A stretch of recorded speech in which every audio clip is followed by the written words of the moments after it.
Hello and welcome, fellow student doctors. Today, we will discuss the blood-brain barrier, better known as the blood-central nervous system barrier, as the brain, brainstem, and spinal cord all have specialized cellular barriers that prevent direct interaction with the blood. This is good for preventing toxins and infectious agents from damaging the CNS, but presents a challenge for drug therapies that need to penetrate into these structures. Have you ever wondered why we cannot give patients with Parkinson's disease dopamine directly, but must rather give them levodopa-carbidopa? The blood-brain barrier is the answer.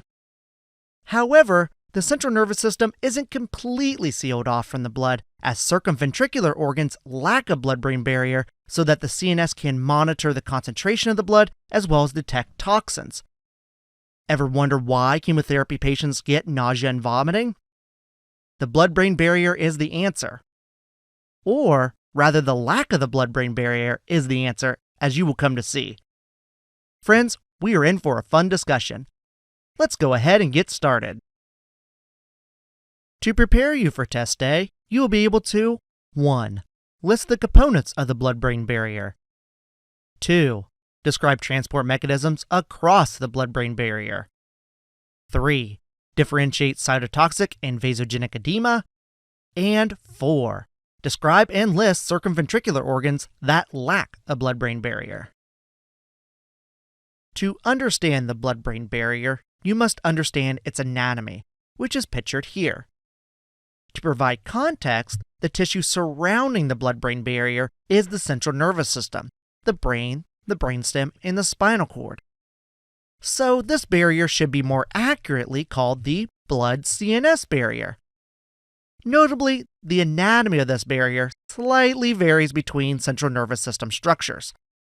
So, for our discussion, we will be discussing the barrier specifically around the brain. So let's rename it the blood-brain barrier once more. So, starting inside the capillary lumen, we have drugs, nutrients, and gases like oxygen that need to traverse the blood-brain barrier to enter the brain. To do this, these substances must first cross the endothelial cells of the capillary. Notably, the tight junctions between the endothelial cells prevent paracellular movement of substances. That means that substances cannot cross between cells. That's what paracellular means. Moreover, the endothelial cells are non-fenestrated, which means that they lack openings that enable easier transcellular or through the endothelial cell passage of substances. This is in sharp contrast to the glomerular filtration barrier in the kidney, which have fenestrated capillaries. Hence the endothelial cell pore in this diagram that facilitate the filtering of substances from the blood. In the blood-brain barrier, the endothelial cells are non-fenestrated. Look at them in this picture. There are no holes or pores in these cells. They are blocking the movements of substances from the blood into the brain. And even if substances can cross the endothelial cell, it must then cross the basement membrane of that endothelial cell, another barrier, which is then followed by another barrier created by the astrocyte foot processes. Astrocytes are a type of glial cell found in the central nervous system that has numerous cellular extensions as shown here. Astrocytes also provide many functions, such as physical support to the central nervous system, regulation of neurotransmitter levels, repair and reactive gliosis after neuronal injury, which means they can proliferate to fill in spaces of dead neurons, like after a stroke, and serve as a key component of the blood-brain barrier. I should note that it is high yield for exam purposes to know that the cellular marker for astrocytes is glial fibrillary acidic protein, GFAP. You may see this in a question stem of a person with a brain tumor whose pathology reports the proliferation of cells that stain positive for GFAP. This person has an astrocytoma. If it is an older person, it's likely a glioblastoma or grade 4 astrocytoma with a very poor prognosis. If it is in a child, it's likely a pilocytic astrocytoma, a low-grade astrocytoma with a good prognosis. Lastly, not pictured here, are pericytes, which are cells that surround the endothelial cells of the blood-brain barrier and help control their shape and size. yet another barrier to entry into the brain. Overall, the blood-brain barrier prevents certain drugs, toxins, and infectious agents from entering into the brain. While this barrier may seem impenetrable, the body has specific transport mechanisms to allow the movement of substances into the brain. So let's discuss those now. The transport mechanisms across the blood-brain barrier revolve around the size and polarity of the substance. If the substance is nonpolar or hydrophobic, then the substance can pass through the blood-brain barrier via transcellular diffusion. This makes sense because the blood-brain barrier is composed of cells whose membranes are composed of lipids. Lipid cell membranes are hydrophobic, so nonpolar or hydrophobic substances can diffuse through the cell membranes to enter into the brain. Oxygen, for example, is a nonpolar gas in the body that readily passes via this mechanism. Conversely, polar or hydrophilic substances must use transcellular transporters. Again, the cell membranes of the blood-brain barrier are lipids, hydrophobic molecules, that polar or hydrophilic molecules cannot easily pass through. So, transcellular transporters such as ion channels enable charged molecules like sodium to pass across the cell's membranes into the brain. Now, we have been discussing the transcellular transport route, which means substances literally cross through the cell membranes of the blood-brain barrier. Compare that to the paracellular transport route, which is blocked by tight junctions between endothelial cells. Paracellular transport means between cell movement. This is blocked by the extensive tight junctions between the endothelial cells of the blood-brain barrier, which, as the bottom image shows, is composed of claudin and occludin proteins.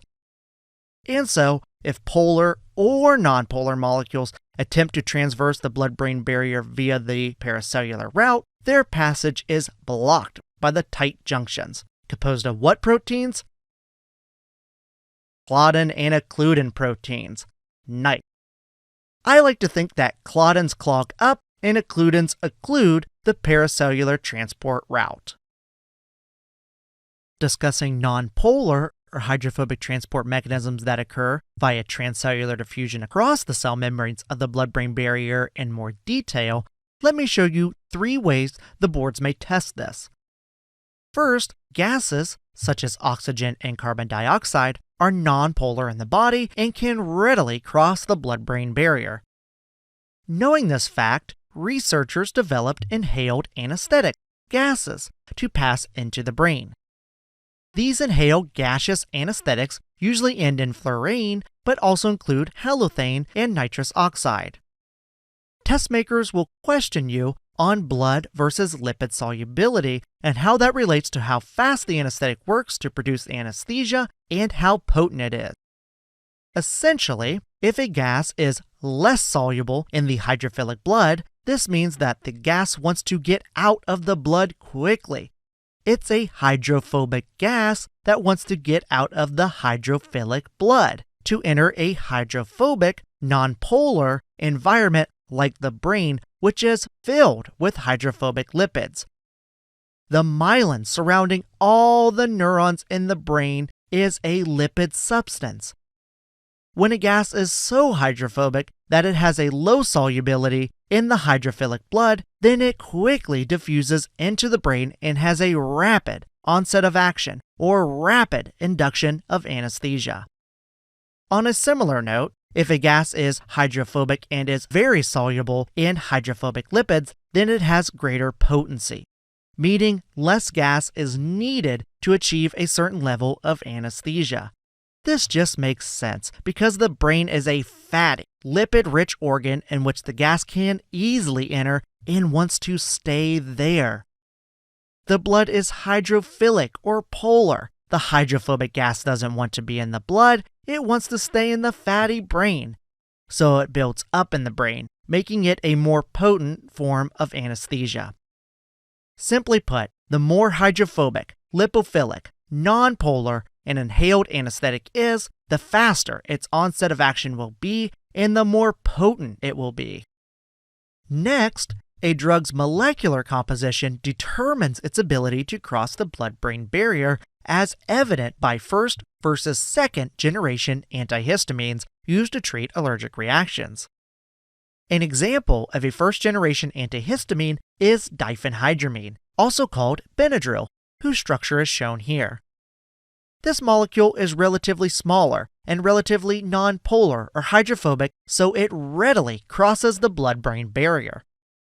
This leads to its central nervous system side effects, as this agent antagonizes histamine 1 receptors in the brain, leading to sedation, along with blocking acetylcholine muscarinic receptors, leading to other CNS side effects.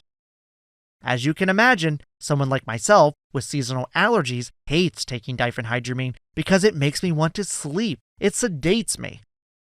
So, researchers developed second-generation antihistamines like citrazine, which I take daily because it cannot as easily cross the blood-brain barrier.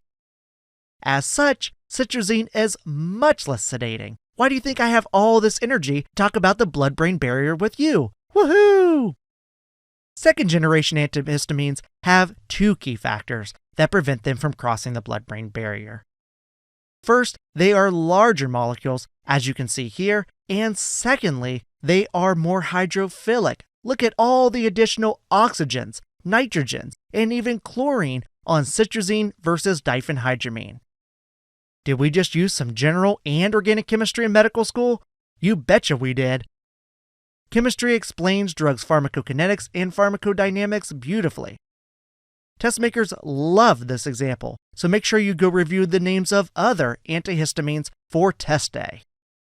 Lastly, toxins can actually cross the blood-brain barrier if they are small and hydrophobic as well. This is especially true in the setting of unconjugated hyperbilirubinemia. Bilirubin is hydrophobic and is usually transported in the hydrophilic blood by albumin. If albumin transports become saturated, unconjugated bilirubin can spill out of the blood and enter into fatty, hydrophobic cell membranes, such as those of the blood-brain barrier, where it can then diffuse into the fatty brain, a condition called kernicterus. Kernicterus usually occurs in the basal ganglia, as the unconjugated bilirubin builds up in those structures, as the arrows in this image point out. As you can imagine, this leads to nervous system disorders and even death. This is why phototherapy can be used in infants who have jaundice to prevent kernicterus from occurring. An interesting fact is that nearly all newborns will have jaundice that may or may not need treated with phototherapy depending on the degree of jaundice. This is because the liver produces albumin, but in newborns, the liver is relatively immature and not yet producing enough albumin to handle all the unconjugated bilirubin. In continuation, polar or hydrophilic transport mechanisms occur via transcellular transporters such as ion channels that allow the passage of charged molecules like the cations of sodium and potassium that are coupled with water transport. For board purposes, they are going to focus on other selective transporters such as carrier-mediated transporters for amino acids and glucose. Glucose is the brain's main energy source. The brain is like a picky child who only wants to eat one thing. That one thing is glucose.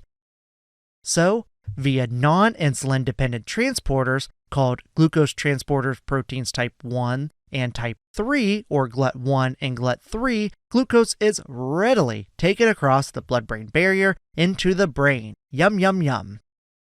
These transporters are non-insulin dependent because the brain needs energy every single second of your existence, or it will literally starve to death. GLUT1 and GLUT3 differ based on their affinity for glucose.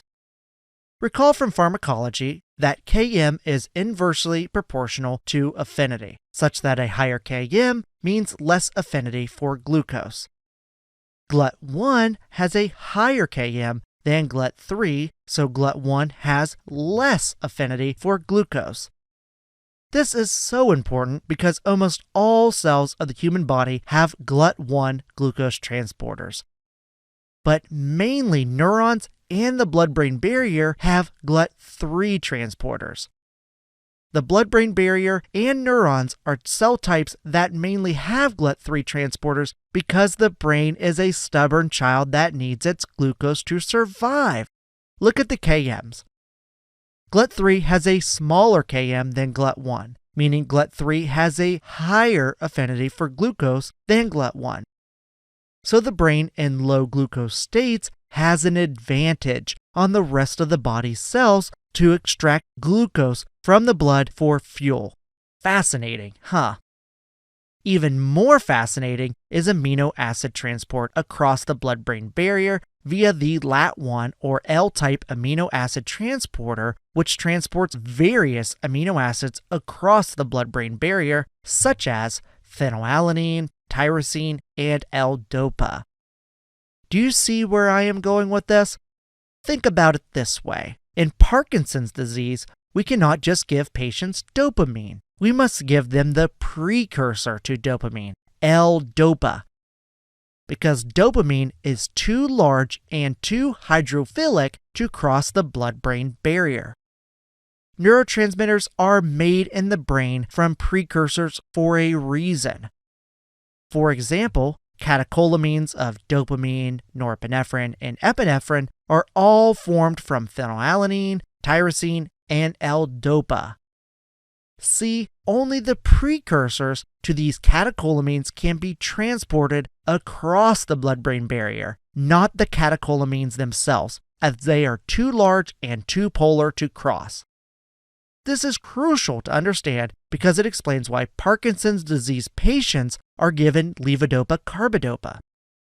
Carbidopa prevents the use of L-DOPA outside of the brain. This allows levodopa or L-DOPA to cross the blood-brain barrier via the LAT1 transporter we discussed so that dopamine can be synthesized in the brain to treat Parkinson's disease. This transporter also plays a role in phenylketonuria.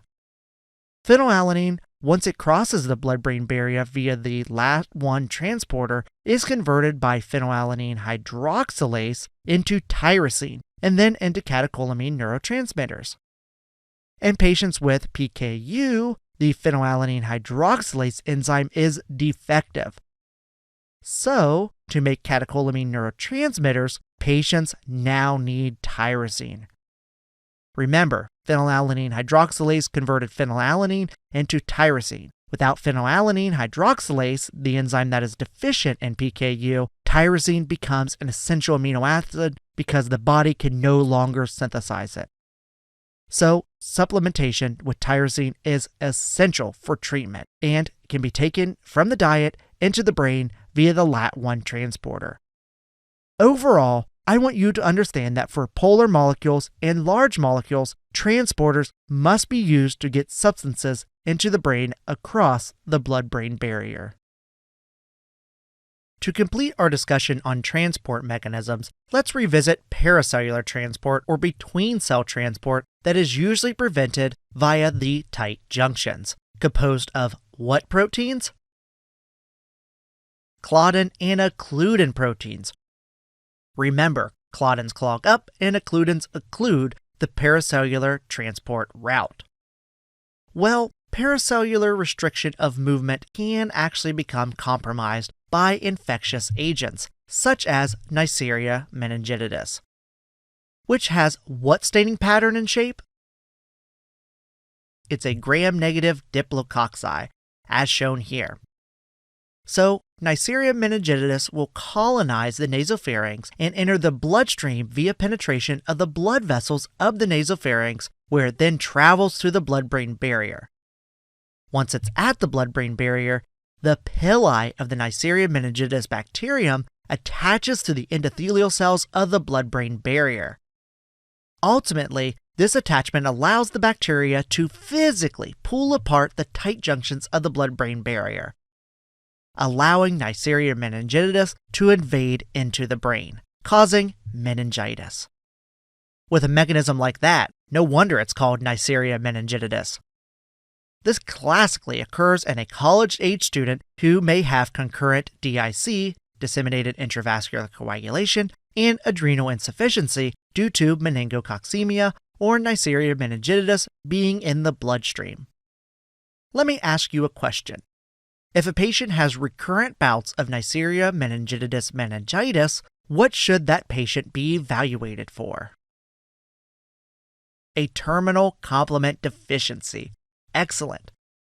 I should note that other infectious agents causing central nervous system pathologies use various transcellular and paracellular routes into the CNS.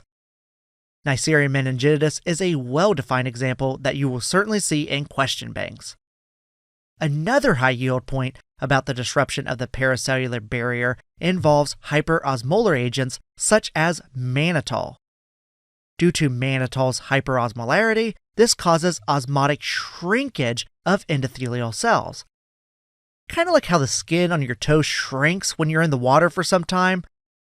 That mechanically pulls apart the tight junctions of the endothelial cells of the blood-brain barrier.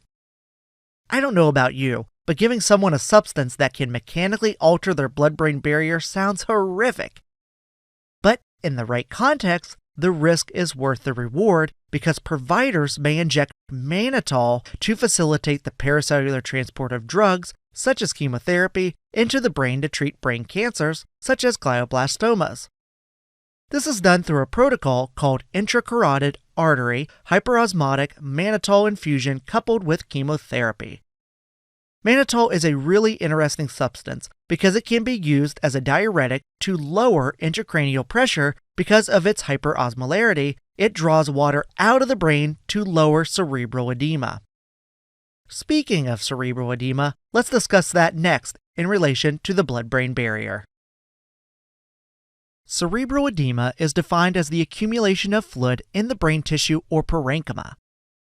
This can occur due to cytotoxic edema, which is best understood in a flowchart with an example such as in the setting of early ischemia, which leads to ATP depletion. Ischemia refers to the lack of adequate blood flow to a tissue, here the brain. Without proper levels of oxygen, oxidative phosphorylation via the electron transport chain cannot proceed effectively to create ATP. So, ATP depletion leads to dysfunction of the sodium-potassium ATPase, which requires a lot of ATP to run normally. Usually, the sodium-potassium ATPase keeps intracellular sodium levels low and extracellular sodium levels relatively higher. Without enough ATP as fuel, this balance flips such that intracellular sodium increases and extracellular sodium decreases.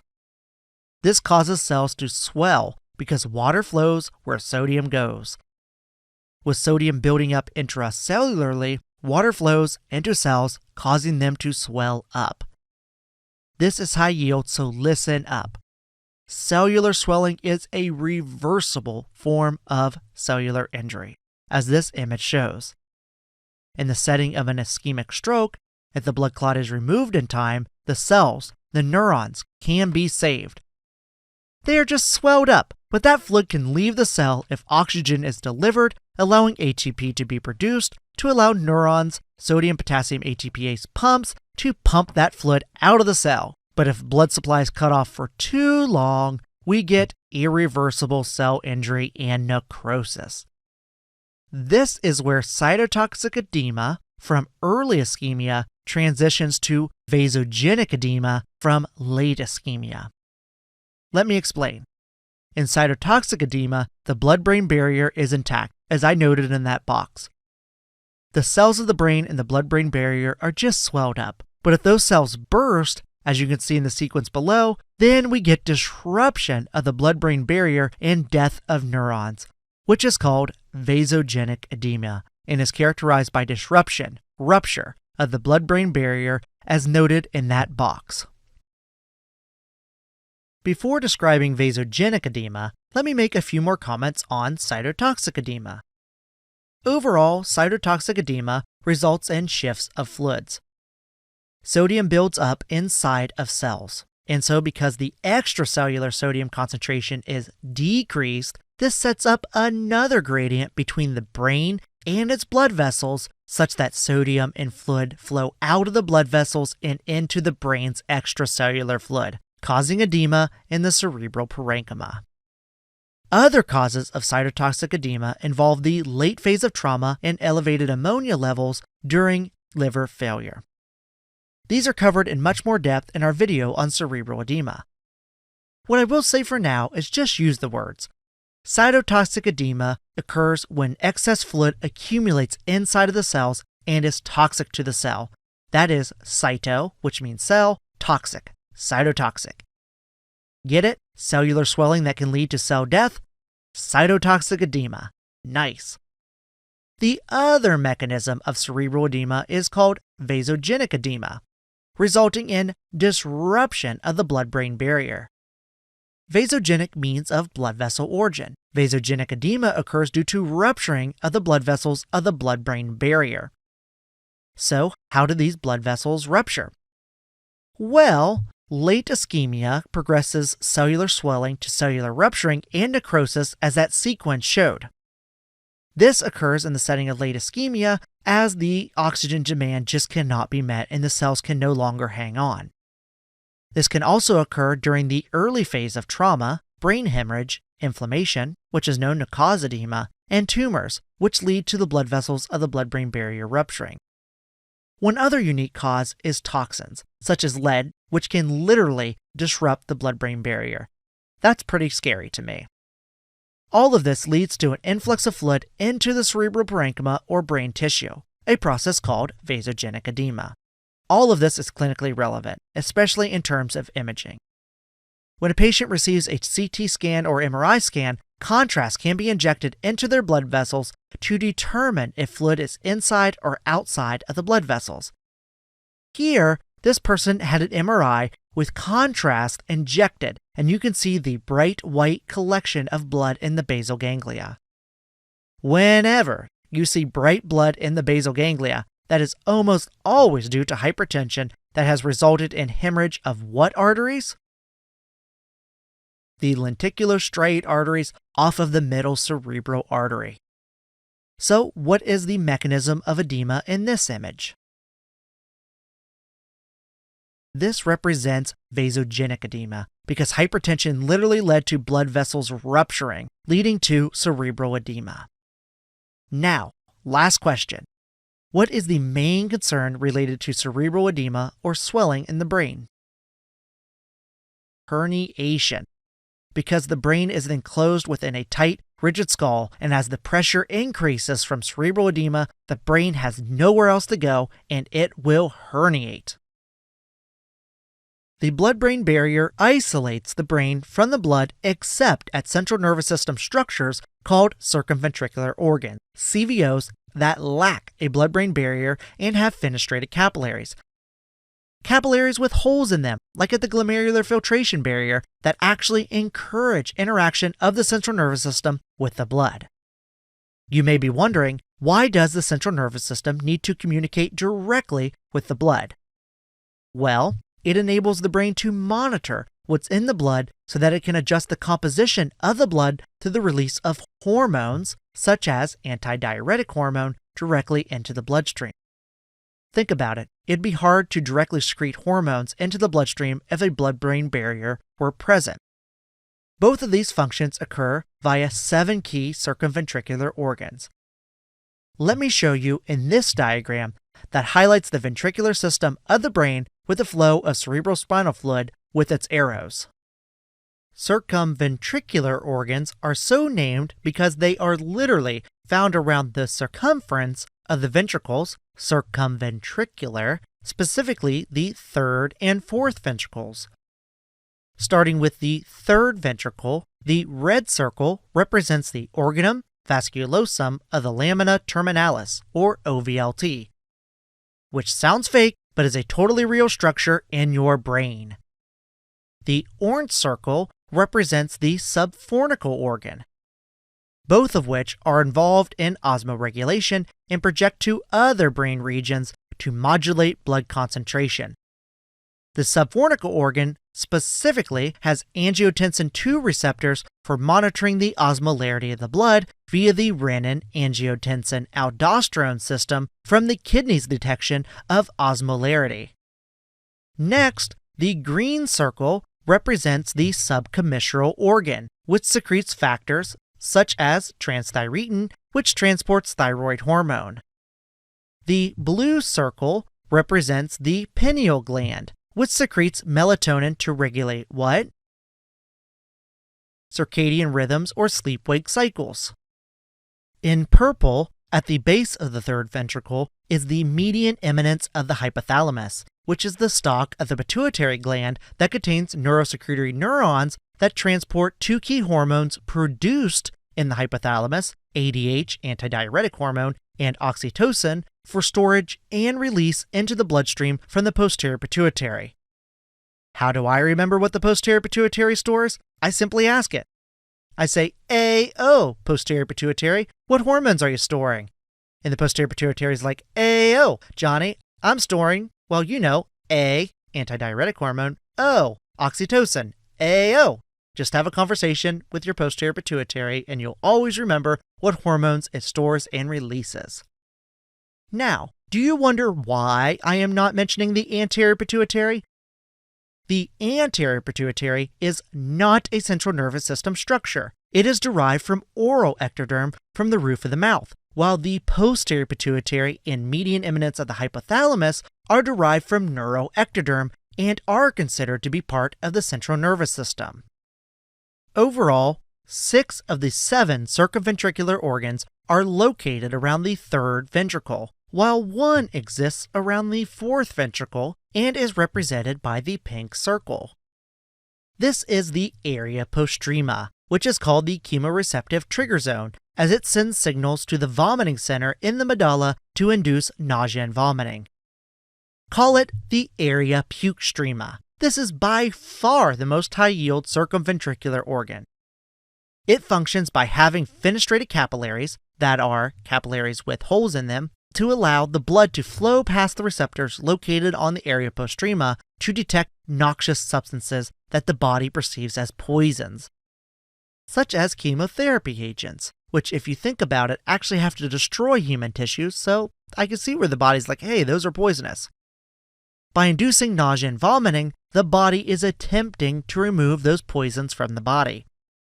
And so, if you hear anything related to chemotherapy-induced nausea and vomiting on the boards, think area postrema, being called the area puke strema.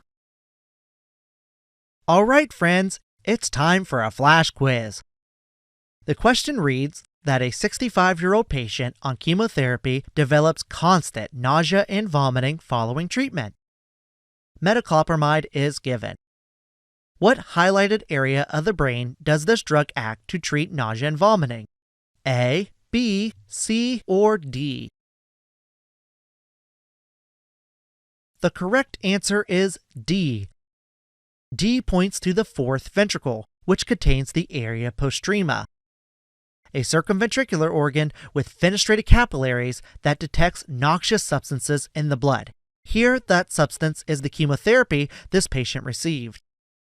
To relieve this patient's constant nausea and vomiting, he was given metoclopramide, which acts on what receptors in the area postrema? The D2 dopamine receptors. Nice work. I should note that the area postrema also has neurokinin 1 and serotonin receptors where other antiemetics work. Regardless, call the area postrema the area puke strema and you should be golden for test day. Thank you for sticking with me throughout this lecture. Here are a few key takeaways I want to make sure you know for test day. The composition of the blood-brain barrier can best be remembered by imagining a substance, represented by the star here, within the capillary lumen that is trying to be transported into the brain. First, it would have to travel transcellularly through the non-fenestrated endothelial cell, as the tight junctions would prevent paracellular or between-cell movement. Once it transverses the endothelial cell's basement membrane, it may have to transverse a pericyte, not pictured here, whose function is to regulate endothelial cell size. Next, the star would need to transverse the foot processes of the astrocytes who wrap themselves around the endothelial cells. Notably, astrocytes are GFAP, glial fibrillary acidic protein, positive, a high yield point. If a substance can do this via diffusion or transporters, then and only then can it enter into the central nervous system across the blood-brain barrier. Next, let's summarize transport mechanisms, starting with how small, nonpolar, hydrophobic substances transverse the blood-brain barrier via transcellular diffusion across lipid membranes. Examples include gases such as oxygen, inhaled anesthetics such as halothane, first-generation antihistamines like diphenhydramine, and toxic buildups of unconjugated bilirubin that can cause kernicterus. Conversely, large, polar, hydrophilic substances use transcellular transporters such as ion channels, GLUT1 and GLUT3 glucose transporters, and the L-type amino acid transporter for amino acids such as L-DOPA, which can be given as a drug to synthesize dopamine within the brains of Parkinson's disease patients. If tight junctions between endothelial cells become disrupted, this allows for paracellular or between-cell entry into the brain. Examples include infectious agents, such as Neisseria meningitidis, that uses its pili to pry open the tight junctions between endothelial cells, and hyperosmolar solutions, such as mannitol, which causes osmotic shrinkage of those endothelial cells to widen the tight junctions to facilitate the entry of chemotherapy drugs into the brain. Moving along, cerebral edema can occur via two mechanisms. Cytotoxic edema, which results from shifts of fluid in the setting of early ischemia, the late phase of trauma, and elevated ammonia levels, notably the blood-brain barrier remains intact. Conversely, in vasogenic edema, the blood-brain barrier is disrupted, which occurs during the setting of late ischemia, the early phase of trauma, hemorrhage, inflammation, tumors, and toxins. Cerebral edema is dangerous because it can result in herniation and death. Lastly, circumventricular organs are, as their name suggests, found around the circumference of the ventricles. They lack a blood-brain barrier and have fenestrated capillaries. All these features enable them to monitor the composition of the blood and secrete hormones directly into the bloodstream. The most high-yield one to know is the area postrema, which can be remembered by the mnemonic area pukestrema, as it is in the fourth ventricle and it projects to the vomiting center in the medulla to induce nausea and vomiting, classically in response to chemotherapy treatment. Friends, if you enjoyed the lecture, give it a big old thumbs up and leave a comment, even if it's just to say hello. And always, always, always remember, there is a great big beautiful tomorrow.